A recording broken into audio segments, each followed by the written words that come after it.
Bismillahirrahmanirrahim. Alhamdulillah Rabbil Alamin. Wassalatu wassalamu ala asyraf. Ya Rahman, Ya Rahim, Ya Latif, Ya Karim, Ya Allah, Ya Azim, Ya Fatah, Ya Alim, Iftah qulubana wa qulub. Wa zuriyatina bi futuhil arifin, wa faqina fid din, wa alimna ta'wil, wa hadina ila sawa'is sabil. Allahumma rizukna ya Rabbah nabiyyin, wa hawdhal mursalin, wa ilhamal malaikatil muqarrabin. Bi afiyatin ya Rahman Rahimin, wa sallallahu ala sayyidina Muhammadin wa ala alihi wa sahbihi wasallam. Walhamdulillahi Rabbil Alamin. Baik, bismillahirrahmanirrahim. Qala al-musannif rahimahullah nafa'ana bi bidarani. Baik ikhwan akhwah yang dirahmati Allah Subhanahu wa taala. Maka dikatakan mereka berlebih-lebihan sehingga meriwayatkan hadis-hadis palsu untuk mengkultuskan Sayyidina Ali radhiyallahu an. Ini khususnya golongan Syiah lah, ya. Padahal Allah Subhanahu wa taala telah menganugerahkan berbagai macam anugerah dan kemuliaan yang besar kepadanya dan tidak perlu untuk dikultuskan semacam itu. Memang Sayyidina Ali mempunyai kelebihan tersendiri. Ana madinatul ilmi wa aliyun babuha, kata Rasul. Aku gudangnya ilmu dan Ali adalah pintunya. Pintu untuk masuk ke dalam gudang tersebut. Ya. Sebab Sayyidina Ali memang ada kelebihan mulai kecil bersama Rasulullah Sallallahu Alaihi Wasallam. Baik. Akan tetapi karena kegelapan hati dan kesemangatan dalam mengkultuskan yang membuat mereka celaka serta kebohongan yang dilakukan, maka mereka mengarahkan ayat innama yuridullahu liyudhiba ankumur rijsa 'alal baiti wa yutahhirakum tathira dengan arahan bahwa yang dikehendaki Ahlul Bait adalah hanya Sayyidina Ali, Sayyidatina Fatimah Zahra, Sayyidina Hasan dan Sayyidina Husain. Nah, ini ya. Jadi ayat yang berasal Al-Ahzab ayat 33 yang bermaksud sesungguhnya Allah bermaksud hendak menghilangkan dosa dari kamu hai Ahlul Bait dan membersihkan kamu sebersih-bersihnya. Mereka yang pecinta Sayyidina Ali tadi mengarahkan ayat ini hanya kepada empat individu tadi. Sayyidina Ali, Sayyidatina Fatimah Zahra, Sayyidina Hasan, dan Sayyidina Husain. Baik. Bagaimana ini bisa terjadi padahal permulaan firman tersebut adalah A'udzubillahi minasyaitonir rajim. Ya ayuhan nabiyyu qul li azwajika in kuntunna turidnal hayatad dunya wa zinataha fata'alaina umatti'kunna wa usarrihkunna sarahan jamila. Wa in kuntunna turidna Allah wa rasulahu wad daral akhirah fa innallaha a'adda lil muhsinati minkunna ajran azima. Yang bermaksud hai Nabi, ya. Hai Nabi, katakanlah kepada istri-istrimu, jika kamu sekalian mengingini kehidupan dunia dan perhiasannya, maka marilah supaya kuberikan kepadamu mut'ah dan aku ceraikan kamu dengan cara yang baik. Dan jika kamu sekalian menghendaki keridhaan Allah dan Rasul-Nya serta kesenangan di hari akhirat, maka sesungguhnya Allah yang menyediakan bagi sesiapa yang berbuat baik di antaramu pahala yang besar. Jadi ini istri-istri Rasul kan disuruh memilih, nak memilih dunia atau memilih akhirat. Kalau nak memilih dunia dikasih juga sama Allah, ya. Atau memilih akhirat, maka sesungguhnya Allah menyediakan sesiapa yang berbuat baik di antaramu pahala yang besar. Ini ayat ini dikembalikan kepada istri-istri Rasulullah Sallallahu Alaihi Wasallam, bukan hanya Sayyidina Ali, Sayyidatina Fatimah Zahra, Sayyidina Hasan dan Husain, bukan. Ini ayat 28 hingga 29. Kemudian pada ayat yang ke-32, ya. Lalu Allah berfirman, ya nisa'an nabi lastunna kahadim minan nisa' ini takaituna fala takhda'na bil qawli fayatma'allazi fi qalbihi maradu wa qulna qawlan ma'rufa. hai istri-istri Nabi, kamu sekalian tidaklah seperti wanita yang lain. Ya, ada keistimewaan tersendiri yang dimiliki oleh istri-istri Nabi. Istri Nabi merupakan ummahatil mukminin, ibu kepada orang-orang mukmin. Jika kamu bertakwa, ya, kamu sekalian tidaklah seperti wanita yang lain jika kamu bertakwa, sebab ada kelebihan tersendiri. Maka janganlah kamu tunduk dalam berbicara sehingga keinginanlah orang-orang yang ada penyakit dalam hatinya, dan ucapkanlah perkataan yang baik. Lalu Allah Subhanahu wa taala sebutkan dalam ayat selanjutnya, ya. Wadhkurna ma yutla fi buyutikunna min ayatillahi wal hikmah innallaha kana latifan khabira. Dan ingatlah apa yang dibacakan di rumahmu dari ayat-ayat Allah dan hikmah, yakni sunnah nabimu. Sesungguhnya Allah adalah maha lembut lagi maha mengetahui. Maka dikatakan bahwa ayat-ayat di atas memiliki keterkaitan satu sama lain. Ya, semuanya dikembalikan kepada istri-istri Nabi. Bagaimana bisa terjadi ayat 29 sehinggalah 32 dan ayat 34 ditujukan pada istri-istri Nabi Shallallahu Alaihi Wasallam, sedangkan ayat 33 dibelokkan kepada selain istri-istri Rasulullah Shallallahu Alaihi Wasallam. Kan? Ini orang-orang Syiah. Ayat yang ke-33 surah Al-Ahzab dikembalikan hanya kepada 4 individu tadi. Sedangkan ayat sebelumnya dan ayat selepasnya semuanya kepada istri-istri Nabi. Nah ini. Sebab Allah Subhanahu wa taala berfirman, "Innama yuridullahu liyudhiba ankumur rijsa ahlal baiti wa yutahhirakum tathira." Ya. Sesungguhnya Allah bermaksud hendak menghilangkan dosa dari kamu, hai ahli bait. Ahli bait. Maka yang dimaksud ahli bait kalau ikut ini adalah ya istri-istri Nabi tadi, dan membersihkan kamu sebersih-bersihnya. Bagaimana bisa terjadi kata ganti kaf yang kedua ditujukan pada istri Nabi? Ya.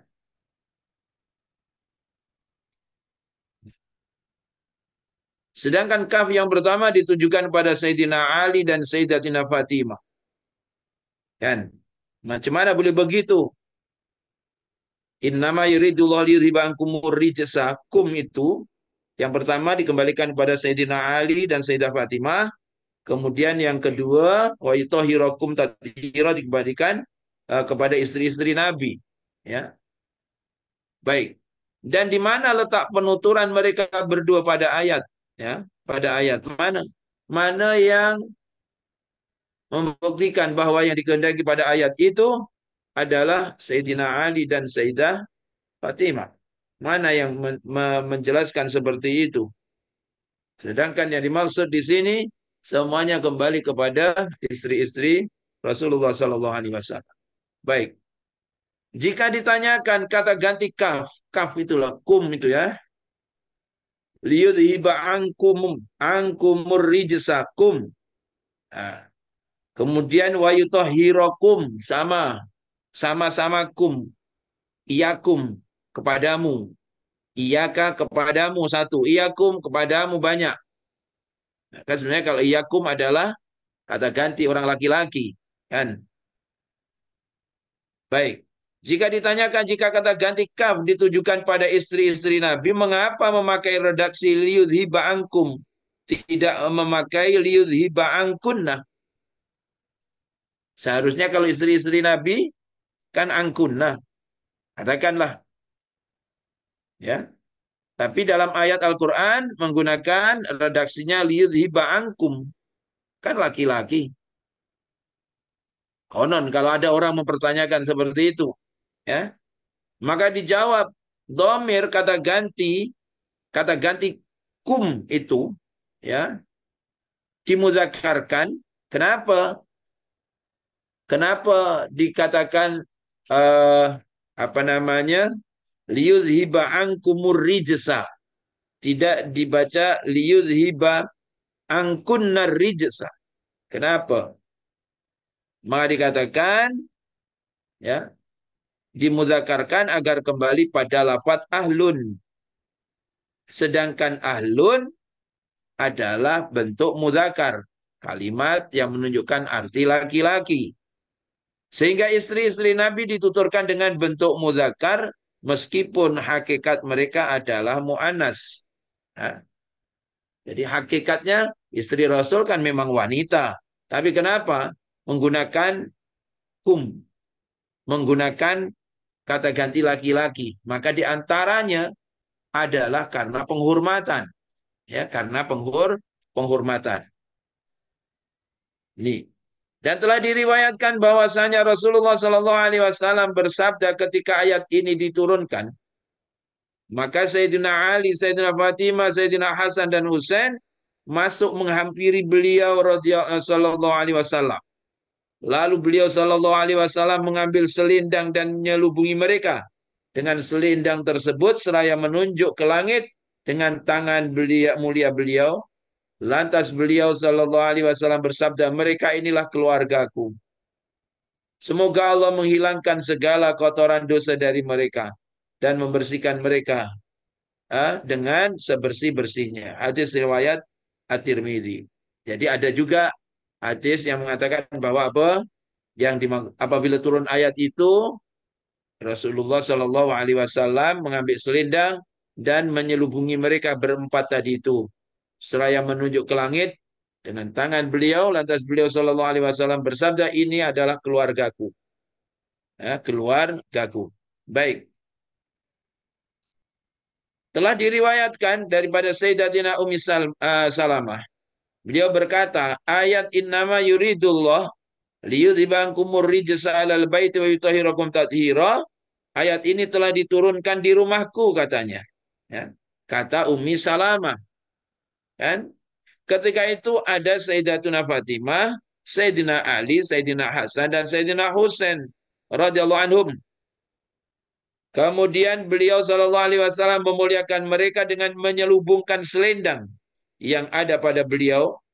Seraya bersabda, mereka inilah keluargaku. Semoga Allah menghilangkan segala kotoran dosa dari mereka dan membersihkan mereka dengan sebersih-bersihnya. Hadis riwayat At-Tirmidzi dan Hakim yang keduanya mengkategorikan hadis ini sebagai hadis sahih.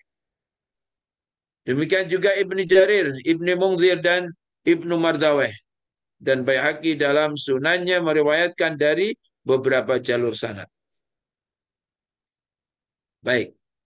Juga telah diriwayatkan dari Sayyidina Ummi Salmah radhiyallahu anha ketika tersebar kabar kematian Sayyidina Husain radhiyallahu an, maka Sayyidatina Ummi Salmah radhiyallahu anha mengutuk penduduk Irak dan beliau berkata, penduduk Irak telah membunuhnya. Semoga Allah Subhanahu wa taala membunuh mereka. Mereka telah memperdaya dan menghinakannya. Semoga Allah mengutuk mereka. Sedangkan saya telah melihat Rasulullah Sallallahu Alaihi Wasallam sewaktu pagi-pagi sekali, Sayyidina Fatimah Zahra radhiyallahu anha datang kepada beliau Sallallahu Alaihi Wasallam membawa periuk yang di dalamnya berisi bubur. Maka beliau Sallallahu Alaihi Wasallam bertanya, di mana putra-putramu? Ya, di mana putra pamanmu? Yakni yang dimaksud adalah Sayyidina Ali. Sayyidatina Fatimah radhiyallahu anha menjawab, dia berada di rumah. Ya.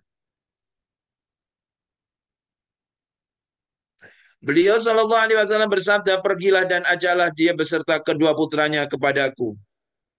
Sayyidatina Ummi Salmah radhiyallahu anha berkata, maka datanglah Sayyidatina Fatimah Zahra radhiyallahu anha sambil menuntun kedua putranya dengan dan Sayyidina Ali berjalan di belakangnya sehingga mereka masuk di hadapan Rasulullah Sallallahu Alaihi Wasallam.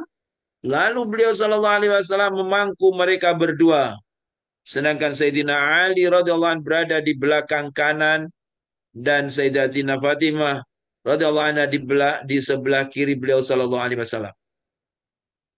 Sayyidatuna Ummi Salmah ya radhiyallahu anha berkata, beliau Sallallahu Alaihi Wasallam menarik kedua ujung selendang produk Khaybar yang pernah menjadi alas tidur kami di Madinah, lalu menyelubungkan kepada mereka semua, serta beliau Shallallahu Alaihi Wasallam memegang kedua ujung selendang tersebut dengan tangan kiri dan mengangkat tangan kanannya untuk bermunajat kepada Tuhannya, ya, Azza wa Jal, seraya berdoa, ya Allah, inilah keluargaku, hilangkanlah semua kotoran dosa dari mereka dan bersihkanlah mereka dengan sebersih-bersihnya. Ya Allah, inilah keluargaku, hilangkanlah semua kotoran dosa dari mereka dan bersihkanlah mereka dengan sebersih-bersihnya. Ya Allah, inilah keluargaku, hilangkanlah semua kotoran dan dosa dari mereka dan bersihkanlah mereka dengan sebersih-bersihnya. Sayyidatina Ummi Salmah radhiyallahu anha berkata, wahai Rasulullah, bukankah saya juga termasuk keluargamu? Dan sebab kononnya yang didoakan itu hanya 4 orang tadi. Sedangkan ayat ini turun di rumah Ummi Salmah. Dan akhirnya Ummi Salmah pun bertanya, wahai Rasulullah, bukankah saya juga termasuk keluargamu? Beliau Shallallahu Alaihi Wasallam menjawab, ya, maka masuklah kamu ke dalam selendang. Menunjukkan ikut hadis ini yang dimaksud Ahlul Bait tak seperti apa yang dimaksudkan oleh orang-orang Syiah tadi. Yang orang Syiah mengatakan hanya 4 saja. Nah, tapi ikut sini Ummi Salmah pun termasuk. Maka saya masuk ke dalam selendang tersebut setelah beliau Shallallahu Alaihi Wasallam selesai berdoa mendoakan putra pamannya Sayyidina Ali dan kedua putranya serta putrinya Sayyidina Fatimah Fatimah Zahra, ya, radhiyallahu anha. Hadis riwayat Imam Ahmad bin Hambal dalam musnadnya. Baik.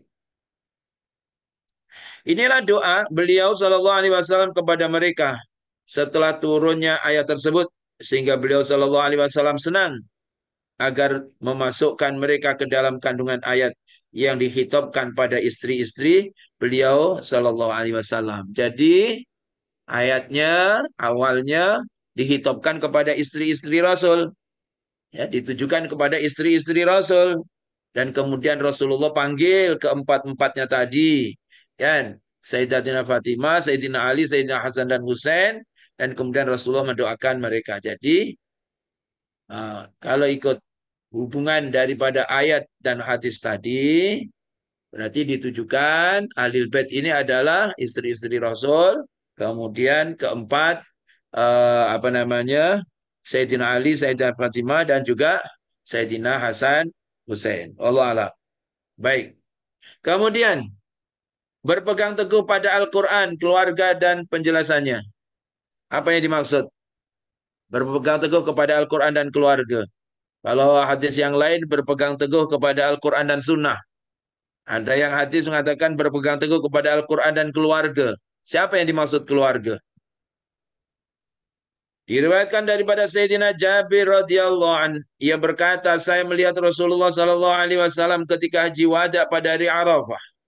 Beliau naik unta seraya berkhutbah dan saya mendengar beliau sallallahu alaihi wasallam berkata, wahai manusia, sesungguhnya saya telah meninggalkan sesuatu kepada kalian. Jika kalian berpegang teguh, niscaya kalian tidak akan tersesat, yaitu kitabullah dan keturunanku, yakni keluargaku. Hadis riwayat Tirmidzi dan dinilai sebagai hadis hasan gharib. Demikian juga Ibnu Majah dan Tabrani meriwayatkan.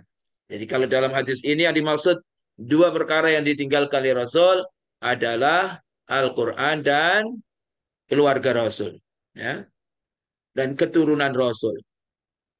Dan diriwayatkan daripada Sayyidina Hudzaifah bin Usaid Al-Ghifari radhiyallahu anhu, ia berkata, ketika Rasulullah sallallahu alaihi wasallam selesai haji wada, beliau berkhutbah dan beliau berkata, wahai manusia, sesungguhnya saya telah diberi wahyu oleh Allah yang maha lembut dan halus kasih sayangnya, bahwasanya seorang nabi tidak diberi umur kecuali seperti separuh umurnya yang akan datang dari sebelumnya, ya. Dan saya menduga akan segera dipanggil, lalu saya memenuhinya. Maka itu setelah haji wada, tak lama lagi Rasulullah wafat, kan? Apabila setelah haji wada Rasulullah sakit, kemudian pada bulan Rabiul Awal Rasulullah wafat. Dan sesungguhnya saya menunggu kalian di bengawan Al-Kausar. Kami akan menanyakan kalian ketika kalian sampai padaku tentang dua peninggalan yang sangat berharga.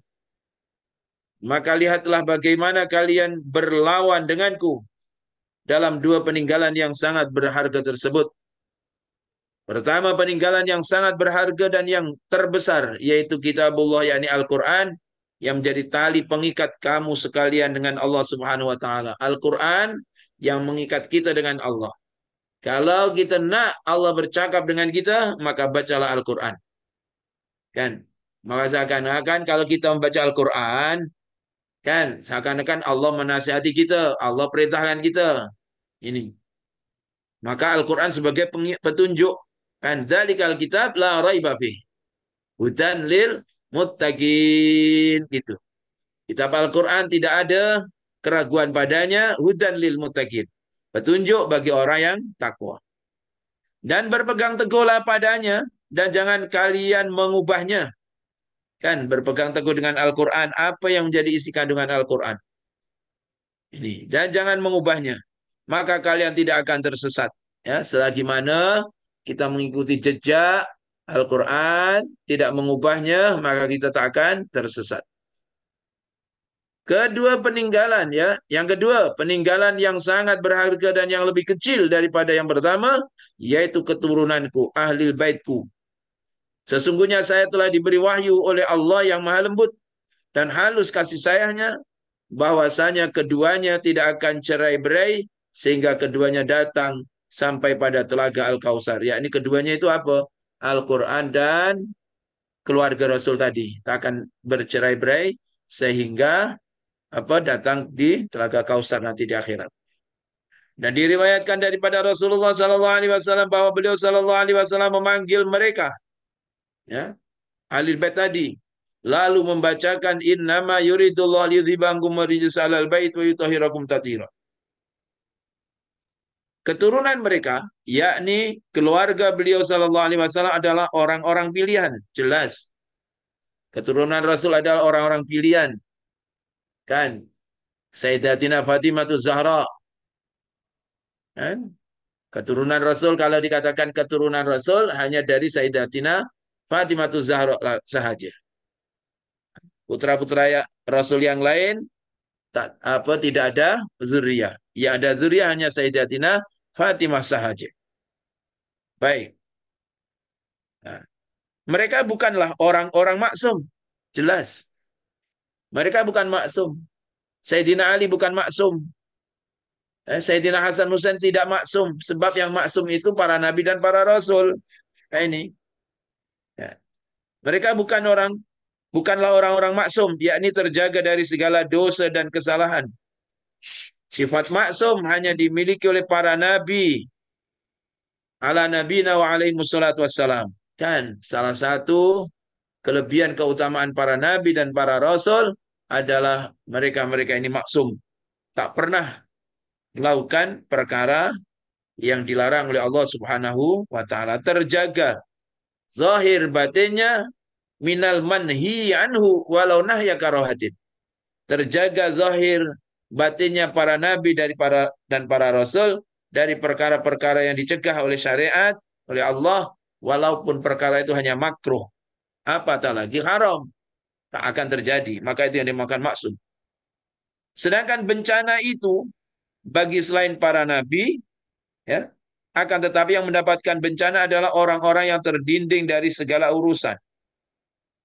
Adapun orang-orang yang melihat dan menyaksikan secara langsung, maka mereka telah terhindar daripada bencana tersebut. Nah, ini. Ungkapan beliau sallallahu alaihi wasallam bahwa keduanya tidak akan cerai-berai sehingga keduanya datang sampai pada telaga Kausar. Kemudian dan jika kalian berpegang teguh niscaya kalian tidak akan tersesat, itu diarahkan hanya pada sadah, as-sadah. As-sadah, ya. Kalau kamu berpegang teguh kepada mereka, kamu tak akan tersesat.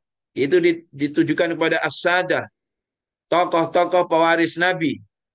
baik itu mempunyai hubungan kerabat ataupun tidak. Maka dikatakan al-ulama warasatul anbiya. Kan pewaris Nabi, para ulama pewaris Nabi. Nah ini sama ada pewaris Nabi itu mempunyai hubungan kerabat ataupun tidak. Kan? Dan itulah kenyataannya yang terjadi kan di masyarakat khususnya di Jawa kan pertentangan antara Ba'alwi dengan zuriyah Wali Songo.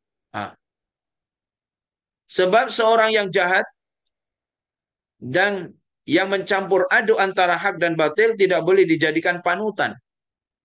Dan orang yang jahat dan mencampur adukkan benda yang batil tidak boleh dijadikan panutan. Dan juga di antara mereka terdapat orang-orang yang jahat, yakni mereka itu yang dimaksud adalah keturunan Rasul tadi. Juga ada yang jahat, yang mencampur adukkan antara hak dan yang batil. Sebab mereka tidak terlepas daripada syahwat. Macam manapun walaupun mengalir, ya, walaupun nasabnya kepada Rasul, tapi mereka tidak terlepas daripada syahwat. Dia bukan maksum, kan? Dia bukan maksum. Jadi mungkin juga terjadi kesalahan yang mungkin mereka lakukan. Ini. Dan juga tidak memiliki sifat maksum sebagaimana para nabi. Kan? Jelas. Sebagaimana dalam Al-Quran terdapat nasih mansuh, sehingga apabila hukum yang berdasarkan ayat yang mansuh tidak berlaku, maka panutan dengan orang yang tidak mendapatkan pertolongan juga tidak berlaku. Dengan arti kata, kalaupun itu adalah zuriyah Rasul, tapi kalau mungkin dia jahat, melakukan kesalahan, ya, maka juga uh, tidak berlaku sebagai panutan. Ya. Jadi kalau Al-Quran ada nasih dan mansuh, maka hukum yang berdasarkan ayat mansuh tidak berlaku. Kalau ayat sudah dimansuh, ayat itu sudah diganti dengan ayat yang lain, maka hukum yang terjadi pada ayat yang dinasih ataupun ayat yang dirubah, ayat yang diganti, maka hukumnya tidak berlaku. Maka berlakunya hukum mengikut an-nasih, ayat yang memansuh. Ini. Maka begitu juga panutan dengan orang-orang yang tidak mendapatkan pertolongan juga tidak berlaku. Sesungguhnya yang wajib bagi kita, ini, kat sinilah yang perlu digarisbawahi. Sesungguhnya yang wajib bagi kita adalah mengikuti para ulama yang memahami agama dan telah mendapatkan jaminan dari Allah Subhanahu wa taala. Itu yang menjadi panduan kita, mengikut para ulama yang memahami agama dan telah mendapatkan jaminan dari Allah. Bukan mengikuti pada induk dan keturunan, bukan. Ya, induk dan keturunan mungkin boleh juga mereka ini sesat, mungkin sebab mereka tak maksum. Nah, maka yang wajib kita ikuti adalah para ulama yang memahami agama tadi. Ketika ilmu dan kefahaman agama terletak pada selain keturunan, ya, katakan bukan nasab kepada Rasul, tapi dia memiliki ilmu dan kefahaman, maka kita wajib untuk mengikuti para ulama dan orang-orang yang mempunyai kepahaman agama tadi. Ya. Nah, inilah yang kan yang di apa? Yang menjadi permasalahan seperti apa yang disampaikan salah satu golongan mereka mengatakan apa? 70 orang alim kalau dibanding dengan satu yang bodoh, yang jahil pun, maka lebih utama yang satu yang jahil sebab mengalir di dalamnya darah Rasul. Kan begitu. Nah ini. Kalau ikut dalam kitabnya ya ini jelas sih bertentangan. Ya. Kalau ya sudah jelas kat sini. Ketika ilmu dan kefahaman agama terletak pada selain keturunan, ya ini bukan keturunan Rasul, tapi dia ada keahlian agama, ada ilmu dan keahlian agama, maka kita wajib untuk mengikuti para ulama dan orang-orang yang punya kepahaman agama. Ya. Sebagaimana kewajiban mengikuti pada mereka. Nah ini, baik. Kemudian, sedikit lagi. Allah Subhanahu wa taala berfirman dalam surah An-Nisa ayat 59 yang bermaksud, hai orang-orang yang beriman, taatilah Allah dan taatilah Rasul-Nya dan ulil amri di antara kamu. Kemudian jika kamu berlainan pendapat tentang sesuatu, maka kembalikanlah kepada Allah dan Rasul-Nya. Jika kamu benar-benar beriman kepada Allah dan hari kemudian. Yang demikian itu lebih diutamakan bagimu dan lebih baik akibatnya. Siapa yang dimaksud ulil amri? Ya, Allah perintahkan supaya kita taat kepada Allah dan taat kepada Rasul dan taat kepada ulil amri. Siapa ulil amri? Ah, ini pertanyaannya, siapa ulil amri? Kan? Yang dimaksud ulil amri adalah orang-orang yang mengetahui dan memahami sesuatu yang menjadi keharusan dalam urusan syariatnya, baik lahir maupun batin daripada Allah dan Rasulnya. Ya, ini ulama lah, ini yang dimaksud. Kalau yang dimaksud ulil amri di sini adalah pemimpin ulama yang memang ahlinya dalam agama. Kan? Jadi kita disuruh taat kepada ulil amri. Ulil amri yang dimaksudnya adalah ulama. Dan diriwayatkan daripada Sayyidina Jabir, Sayyidina Ibni Abbas dan sejumlah sahabat radhiyallahu anhum bahwa tafsiran ulil amri pada ayat tersebut adalah para ulama dan orang-orang yang memahami agama. Nah, ini jelas. Kan? Ikut tafsiran daripada siapa? Sayyidina Jabir, Sayyidina Ibni Abbas, dan sejumlah sahabat. Yang dimaksud ulil amri adalah ulama. Mereka yang mewarisi Rasul, yakni para ulama. Adapun Rasulullah Sallallahu Alaihi Wasallam memberikan isyarat pada penjelasan kami di atas. Karena asal dan keturunan jika baik, maka akan menolong mereka untuk memahami sesuatu yang menjadi keharusan. Kan? Kalaulah asal ataupun keturunan yang baik. Nah, kalau zuriyah tapi bagus, kalau itulah yang diutamakan. Kan? Itu yang diutamakan. Maka kalau baik menolong mereka untuk memahami sesuatu yang menjadi keharusan. Keturunan yang baik akan mengantarkan seseorang pada akhlak-akhlak yang baik. Kan? Seharusnya begitu. Keturunan yang baik, maka dia akan memiliki akhlak yang baik. Akhlak yang diwarisi daripada datuknya. Nah, begitulah seharusnya. Keturunan yang baik mengantarkan mempunyai akhlak yang baik. Indah dan terpuji. Baik. Dan akhlak-akhlak yang baik, indah dan terpuji akan mengantarkan pada hati yang bersih. Kan? Kalau akhlaknya baik, maka dia akan mengantarkan mempunyai hati yang bersih, hati yang suci dan hati yang jernih. Sebab az-zahir mir'atul batin. Zahir merupakan cerminan batin. Zahir merupakan cerminan batin. Az-zahir yadullu alal batin. Zahir menunjukkan apa yang ada di dalam batin. Kalau batin, kalau kalau akhlaknya baik, maka menunjukkan bersihnya dalaman, kan? Hati yang suci, hati yang bersih, dan hati yang jernih. Baik. Jika hati itu bersih, suci, dan jernih, kalaulah ya sesiapa yang mempunyai hati yang bersih, hati yang suci, bersih yang maksud bersih daripada sifat-sifat yang tak baik, kan? Seperti yang dalam tawajuh yang pertama tuh, kan, kita memohon bersihkan hati kita dari sifat yang tak baik. Kemudian kita letakkan diri kita di bawah kaki telapak kaki orang lain, yakni membuang sifat sombong, sifat ujub, sifat takabur, dibuang semua. Ya.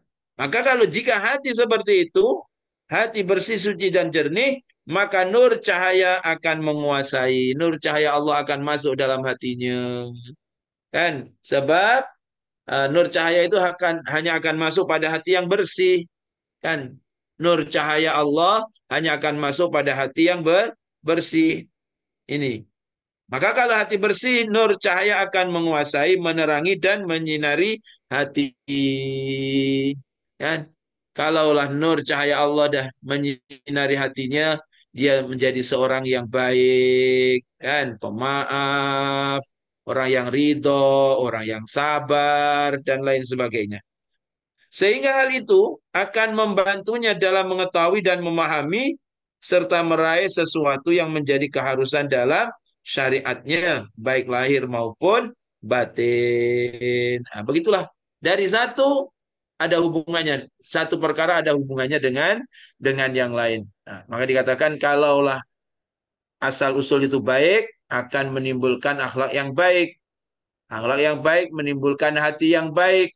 Hati yang baik maka akan mengalirlah nur daripada Allah Subhanahu wa taala. Maka moga-moga Allah Subhanahu wa taala membimbing kita, kan, membimbing kita mempunyai akhlak yang baik.